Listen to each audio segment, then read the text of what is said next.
আজ উত্তরবঙ্গের কাউনিয়া জেলা থেকে আমাদের মনির ভাই ঘটনাটি পাঠিয়েছেন। তিনি বলেছেন যে তার সঙ্গে 2 পরী স্ত্রী থাকে এবং তার 2টো সন্তানও আছে। তো লিসেনার, আমরা দেরি না করে সরাসরি মনিরের ঘটনায় চলে যাই। তো আমরা মনিরের ঘটনা শুরু করছি।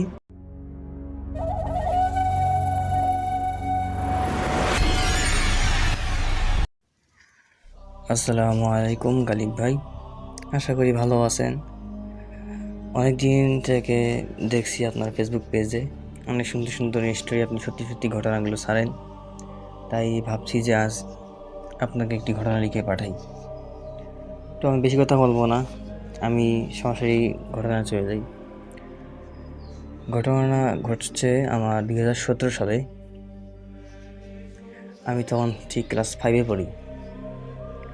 আমার বাসা হচ্ছে কাউনিয়া জেলার একটি গ্রামে। আমি গ্রামের নামটা এখানে উল্লেখ করছি না, কারণ অনেকেই চেনে আমাকে। আমার নাম হচ্ছে মনির। আমি 2017 সালে ক্লাস 5-এ পড়ি। তো মাদ্রাসা নামটি হলো তিস্তা মহিলা মাদ্রাসা, অনেকেই চিনবেন যারা শুনছেন। তো মাদ্রাসায় মাসিক ছুটি দেয় হচ্ছে 3 দিন করে। তো আমি মাদ্রাসার ছুটি দেয় একদিন, আমি মাদ্রাসার ছুটিতে একদিন বাসা যাই। গিয়ে প্রথম দিনেই আর কি বন্ধুদের সাথে দেখা হয়। ঘটনাটি ঘটেছে আমার 17 সালে। তো বন্ধে বাসা গিয়ে বন্ধুদের সঙ্গে দেখা হয়, গ্রামের যে ভাই ব্রাদাররা আছে। তো তাদেরকে নিয়ে খেলাধুলা করি আর কি। তো আমি যে জায়গায় খেলাধুলা করি, আমরা যে জায়গায় খেলাধুলা করি আর কি, ওই জায়গাটা হচ্ছে নদীর পাশেই, চর এলাকা, ফাঁকা জায়গা। তো আমার মা বলতো যে মাগরিব আজানের আগে চলে আসবি, দেরি করবি না। তো আমি মায়ের কথায় অত একটা গুরুত্ব দিতাম না, ছোটো ছিলাম। আপনারা জানেন যে ছোট বাচ্চারা কথা বেশি শোনে না, দুষ্টু টাইপের হয়। তো আমি সেই দুষ্টু টাইপের ছিলাম। তো খেলাধুলা শেষে এক বন্ধু বললো যে মনির, আজকে একটা পার্টি করলে হয় না? সবাই 20 টাকা করে তুললে মুড়ি পার্টি একটা ভালো করে দেওয়া যায়। তাই আমি বললাম যে ভাই আজকে দেওয়া লাগবে, আজকে থাক, কালকে করবো। খেলা শেষে সবাই যখন বাসা যাবে, তো সবাই বললো যে চল বাসা যাই। সবাই গেল। আমি বললাম যে তোরা যা, আমি একটু হয়ে যাই। তো সবাই চলে গেল। আমি এখানে একা বসে একটু বসে বসে বা হাওয়া খাচ্ছিলাম, নদীর পাড়ে বাতাস খাচ্ছিলাম আর কি। পরিবেশটা ঠান্ডা, অনেক ভালো লাগছিল। তো কিছুক্ষণ পর উঠলাম বাসার দিকে যাওয়ার জন্য, রওনা দেব। তো সেই সময় পিছন থেকে কেমন সুগন্ধি ঘ্রাণ চলে আসলো, ছড়ালো, নাকে গেল গন্ধটা, খুব সুন্দর মিষ্টি গন্ধ একটা। তো আমি সেদিকে পাত্তা দিলাম না, বাসা দিকে চলে গেলাম। পরের দিন আসলাম, ঠিক একইভাবে সারাদিন কাটলো। বন্ধুদের সাথে খেলাধুলা করলাম। সবাই বললো যে খেলাধুলা শেষ করার পরে বললো সবাই 20 টাকা করে দে, আমরা মুড়ি পার্টি করবো। সবাই দিল। দেওয়ার পরে একজন গেল মুড়ি আনতে, মুড়ি, চানাচুর, পেঁয়াজ, রসুন যা যা লাগে আর কি, সেগুলো আনতে গেল, তেল, এগুলো আনতে গেল। আমরা সবাই মিলে এখানে গল্প করছিলাম। তো তার মধ্যে থেকে আমার বন্ধু একজন বলল যে মনির, কখনো কি জিন পরি দেখছিস? তো আমি বললাম যে না ভাই, দেখি নাই, কিন্তু অনেক ঘটনা শুনছি, অনেক ইয়ে হয়েছে এরকম। তো বললো আচ্ছা ঠিক আছে, সমস্যা নাই, কজনের বা ভাগ্য হয়। আমি দেখছিলাম ভাই, এসব দেখতে গেলে ভাগ্য লাগে, ভাগ্য। তো আমি বললাম যে আচ্ছা ঠিক আছে, সমস্যা নেই, ভাগ্যে থাকলে দেখব। তো কিছুক্ষণ পরে আমার বন্ধু 2জন বাজার থেকে মুড়ি, চানাচুর এসব কিনে আনলো। কিনে আনার পরে আমরা সবাই বসলাম, সবাই মানে গল্প করতেছে, আর এদিকে হচ্ছে খাবার রেডি করতেছে আর কি, মুড়ি বাটি করবো, মুড়ি বাটি আর কি। তো ভাই সবাই খাওয়া দাওয়া করে, হাসি ঠাট্টা করে সবাই চলে গেল। তো আমি থাকলাম ওখানে কিছুক্ষণ। ওদের মধ্যে থেকে কয়েকজন বললো যে কী রে, বাড়ি যাবি না?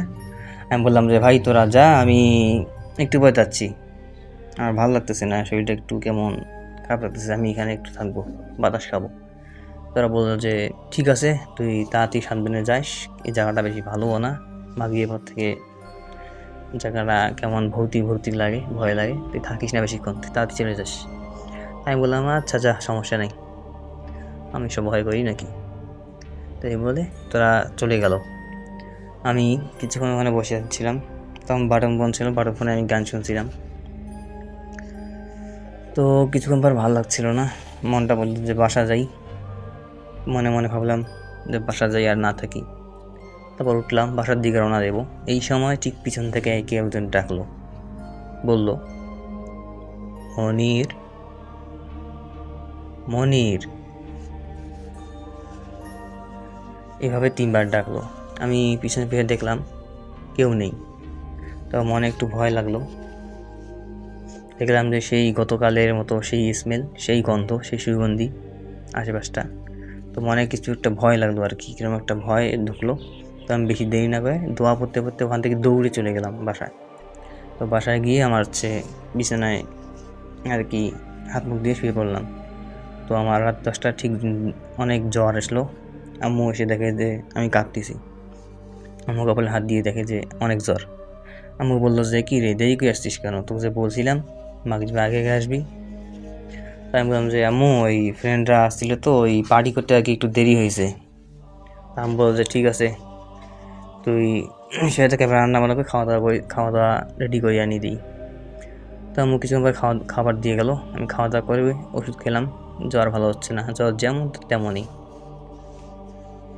তো রাত ঠিক 12টার পরেই আর কি দেখলাম যে আমার রুমের জানালার পাশ দিয়ে 2জন নারী অবয়ব, সাদা সুন্দর সাদা রঙের কাপড় পরা, তারা দাঁড়িয়ে আছে। তারা আমার দিকে তাকিয়ে আছে, চোখ দুটো নীল বর্ণের, মার্বেলের মতো নীল চলছে। তো আমি একটু ভয় পেলে কম্বল মোড়া দিয়ে শুয়ে পড়লাম। তো কিছুক্ষণ পরে দেখলাম যে ঘরের ভেতরে কেমন একটা আওয়াজ হচ্ছে। আমি অল্প একটু মাথা বের করে দেখলাম যে সেই 2টি অবয়ব, সেই নারী মূর্তি দুটো ভিতরে ঢুকলো। দেখলাম যে খুব সুন্দর মায়াবী চেহারা, দেখে খুব সুন্দর, মনে হয় না যে এরা কি আসলে বলবো, মানুষ বলবো না হুর বলবো, এত সুন্দর হতে পারে, কে এরা, আমি মনে ভাবতে লাগলাম।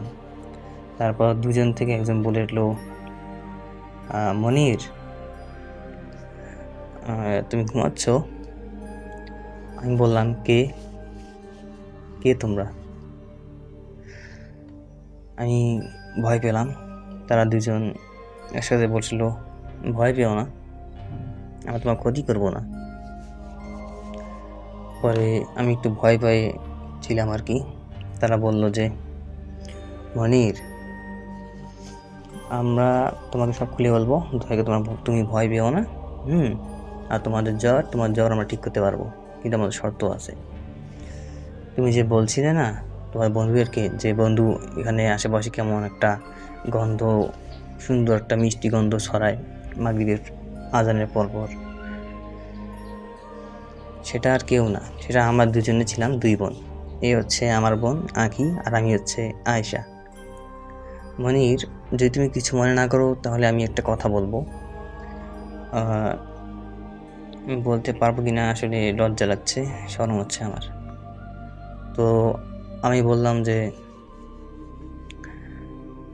আপনারা কারা, আপনাদেরকে আমি চিনি না, জানি না, তাহলে আপনারা কে আসলে, আপনাদের পরিচয় আগে দিন।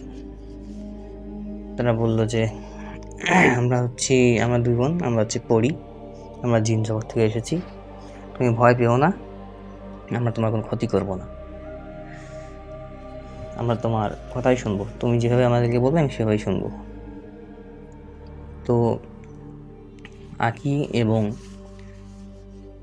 আয়েশা 2জনে এসে আমার দুপাশে বসে একজন কপালে হাত দিল, আর একজন হাতে হাত রাখলো, রেখে বলল যে ইমা, তোমার তো অনেক জ্বর, তুমি চিন্তা করো না, তুমি সুস্থ হয়ে যাবে। আমরা আজকেই আমাদের দেশ থেকে, আমাদের জিন জগতে অনেক ধরনের ওষুধ আছে, যেগুলো গাছগাছালিতে তৈরি হয়, যেগুলো পৃথিবীতে মানুষের দেশে পাওয়া যায় না, আমরা আমাদের দেশ থেকে নিয়ে আসবো, তুমি চিন্তা করো না, তুমি চোখ বন্ধ করে থাকো, আমরা কিছুক্ষণের মধ্যে আসছি। তো তারা চোখ বন্ধ করতে বললো, আমি চোখ বন্ধ করলাম। তারপর তারা চলে গেল, ভ্যানিশ হয়ে গেল চোখের সামনেই। আমি চোখ বন্ধ করেছিলাম, দেখতে পারতাম না, আসলে অনুভব করছিলাম।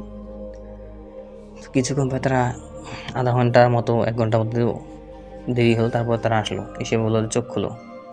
আমি চোখ খুলে দেখলাম যে তাদের হাতে যে কাচের পিরিচ আর কি, পিরিচ বলতে বাটি একটা সাদা, তার মধ্যে আর কি আমরা যে খাই না, শোলকা, যেটাকে শোলকা বলে, সেই শোলকার মতো আর কি এক ধরনের সবুজ তরল, এক ধরনের গাছগাছালির তরল আর কি। সেটা সে নিয়ে, আয়েশা নিয়ে বললো যে তুমি এটা অর্ধেক খাও আর বাকিটুকু মালিশ করো। তাই আমি বললাম যে আপনারা কি বলছেন এসব, আমার তো শরীরে ব্যথা, আমি তো করতে পারবো না। পরে আয়েশা আখি দুজনে বললো যে আমাদের সাহেব দেখেন, বিয়ের আগেই দেখেন কি খিদমত চাচ্ছে, চলেন আখিমণি, আমরা ওনার খিদমত করি। পরে দুজনে, একজন আমার মাথা টিপে দিচ্ছে, একজন আমাকে অর্ধেক ওষুধ খাওয়াই দিয়ে আর সরাসরি আর কি টিপে দিচ্ছে আর ওষুধের মালিশ করে দিচ্ছে। তো তারা বললো যে এরকম করে কয়েক ঘন্টা গল্প চললো। তারপর তারা বললো যে আচ্ছা আজকে আমরা বেশিক্ষণ থাকবো না, আজকে চলে যাই, আজান দেবে একটু পরে, আমরা আবার কালকে আসবো। তারপর তারা চলে গেল। এই আজানের পরে আমার ঘুম ধরছে, চোখ লেগে এসলো, আমি ঘুমিয়েছিলাম। তো ঘুমিয়েছি কয়েক ঘন্টা যাবৎ ঘুমাইলাম। ঘুম থেকে উঠে দেখি আমার শরীরে কোনো ব্যথা নেই। তো আমি মাকে গিয়ে বললাম যে আম্মু, আমার তো জ্বর ঠিক হয়ে গেছে। আম্মু কয় কী কই, সেটি গায়ে দেখি। আম্মু কপালে হাত দিয়ে দেখে যে আসলেই তো কোনো জ্বর নেই। তারপর আম্মু বলে যে ঠিক আছে, বাইরে এখন যাস না, ওষুধ টষুধ খেয়ে আর একটু ভালো বিশ্রাম নে। তো আমি তাই করলাম, বাসায় বাইরে বেশি বের হলাম না। তো আমি প্রতিনিয়ত মতো প্রতিদিন ঘরেই থাকি, বই পড়ি, বই যখন পড়তে বেশি ভালো লাগে না তখন গান শুনি। তো এইভাবে আর কি সময় কাটছিল। রাত হলে আবার তারা আসতো, এসে আবার গল্পগুজব করতো। তো আয়েশা একদিন বলে যে মনির, আমরা তোমাকে একটা কথা বলবো, তুমি মনে কিছু নিও না, ঠিক আছে? আমি আয়েশা আর আমার বোন আখি তোমাকে ভালোবেসে ফেলেছি এবং আমরা তোমাকে বিয়ে করতে চাই। তুমি যদি আমাদেরকে গ্রহণ করো তাহলে আজীবন আমরা তোমার সাহায্য করব, কারো কোনো ক্ষতি করব না। তো এই কথা বলে তারা কিছুক্ষণ চুপ রইল। আমি বললাম যে আচ্ছা আমাকে কয়েকদিন সময় দাও, ভাবতে দাও। তো তারা বললো ঠিক আছে। তো আয়েশা আখিকে বললো যে দেখ বোন, মনির আমাদেরকে শরম পেয়েছে কথা শুনে, ঠিক আছে আমাদের সাহেব ভাবুক। তারপর এরকম করে তারা প্রতিদিন আমার কাছে আসে রাত 12টার পর করে এবং 3টার পর চলে যায়। প্রতিদিন আসে, গল্প করে, হাসি খুশি, আমার আড্ডা মারে। তো আমার কেন দিন আস্তে আস্তে তাদের প্রতি একটি ভালো লাগা, ভালোবাসার কাজ করলো। তো তৃতীয় দিন কিছুদিন তারা এসে বললো যে কি সাহেব, আপনার ভাবা কি হয়েছে? আমি বললাম যে হ্যাঁ, তো আমরা যেটা বলছেন সেটা করব। তো তারা বলছে ঠিক আছে, তাহলে আমরা একটু পরেই আমাদের দেশে গিয়ে তোমাকে বিয়ে করব। তো তারা আমাকে নিয়ে গেল। আমার কেমন জানি খুব ভালো লাগছে যে এত সুন্দর মায়াবী চেহারার দুটো মেয়ে আমার সাথে রোমান্টিক হচ্ছে এবং আমি তাদেরকে বিয়ে করছি, অনেক ভালো লাগছে। প্রথম যদিও ভয় হতো, কিন্তু এখন আর ভালো লাগছে, ভয় থেকে বেশি ভালো লাগাটা কাজ করছে আর কি। তো ওখানে গেলাম, তাদের এখান থেকে দেখলাম এক বয়স্ক বুড়ো, মানে বৃদ্ধ, সাদা দাড়ি, পা দুটো বাঁকা, খুব লম্বা, মুখ দুটো কেমন কুচে, তো সে আমাদের বিয়ে করে দিল। তো তখন আঁকি বলল যে, এ আয়েশা বোন, চল আজকে আমাদের স্বামী মনিরকে আজকে বাসায় রেখে আসি, নাহলে ওর মা খুঁজবে।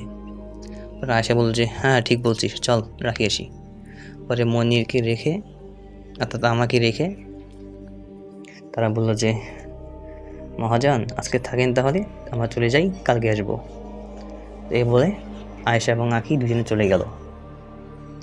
পরের দিনও ঠিক এভাবে আসলো, একই টাইমে এসে গল্প করলো, দুজন দুই পাশে শুয়ে গল্প করলো, আমার সেবা করলো, হাত টিপে দেয়, পা টিপে দেয়, মাথা টিপে দেয়, এক কথায় যেরকম ভালোবাসে আর কি। এইভাবে সময় কাটতে লাগলো। এইভাবে কয়েক বছর যায়। তো কয়েক বছর পরে আমার 2টা সন্তান হয়। আয়েশার হয় ছেলে আর আখির হয় মেয়ে। তো আলহামদুলিল্লাহ আমি বাবা হয়েছি, কিন্তু শরম লাগে যে আমার অল্প বয়সে আমার বিয়ে হয়েছে। এটা আসলে খুব আর কি মজার বিষয়। যারা হয়তো অনেকেই তো কমেন্ট করবেন বা জিজ্ঞাসা করবেন যে এটা তো বানানো গল্প। আমি বলবো এটা বানানো গল্প নয়। আপনার যে বিশ্বাস না হয়, আমি গালিব ভাইকে আমার অ্যাড্রেস দেবো, ঠিকানা দেবো, ফোন নাম্বার দেবো। আপনারা গালিব ভাইয়ের কাছ থেকে নিয়ে আমাকে বলতে পারেন, আমার এখানে আসতে পারেন, আমি প্রমাণ দেখাবো, সমস্যা নেই।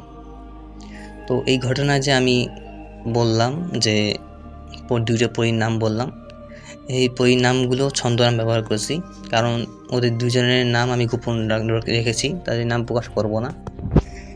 গালিব ভাইকে আমি বলছি যে, গালিব ভাই ঘটনাটি আপনি প্রকাশ করবেন, দয়া করে আমার নাম প্রকাশ করবেন, সমস্যা নেই, কিন্তু আমার 2 পরী স্ত্রীর নাম প্রকাশ করবেন না, কারণ আমার গ্রামের নামও প্রকাশ করলাম না, কারণ গ্রামবাসী জানে অনেকেই, তাই বললাম। তো ভাইয়া এই ছিল ঘটনা আজকে। আশা করি শ্রোতাদের ভালো লেগেছে, এবং আমি সত্য ঘটনা আরও যে ঘটনাগুলো ঘটে আমি পাঠানোর চেষ্টা করব। তা আজ এই পর্যন্ত। আসসালামু আলাইকুম। তো প্রিয় লিসেনাররা, আপনারা এতক্ষণ শুনলেন মনিরের জীবন ঘটনা। তো এই ছিল আজকের ঘটনা। আশা করি আপনাদের ভালো লেগেছে। আপনাদের যদি কোনো ঘটনা থাকে তাহলে আমাদেরকে ইমেল করতে পারেন, অথবা আমাদেরকে হোয়াটসঅ্যাপেও পাঠাতে পারেন। আমাদের ইমেল অ্যাড্রেস এবং হোয়াটসঅ্যাপ নাম্বার আমাদের ডিসক্রিপশনেই দেওয়া থাকবে। আপনারা যারা ঘটনা পাঠাতে চান অবশ্যই লিখে পাঠাবেন, আর যারা অডিও ক্লিপ দিতে চান অবশ্যই অডিও ক্লিপ করে হোয়াটসঅ্যাপে অথবা ইমেলে পাঠিয়ে দেবেন। তো এই ছিল আজকের ঘটনা, মনিরের জীবন কাহিনী। আশা করি আপনাদের ভালো লেগেছে। অবশ্যই নতুন হয়ে থাকলে চ্যানেলটি সাবস্ক্রাইব করবেন। ভিডিওটি ভালো লাগলে অবশ্যই লাইক দিবেন। আপনারা লাইক দিলে কি হয়, লাইক দিলে আমরা ভিডিও দিতে আগ্রহ হই। তো আজ এই পর্যন্ত। সবাই ভালো থাকবেন, সুস্থ থাকবেন। আল্লাহ হাফেজ। Most importantly RJ Galib horror story সঙ্গেই থাকবেন। সবাই ভালো থাকুন। খোদা হাফেজ।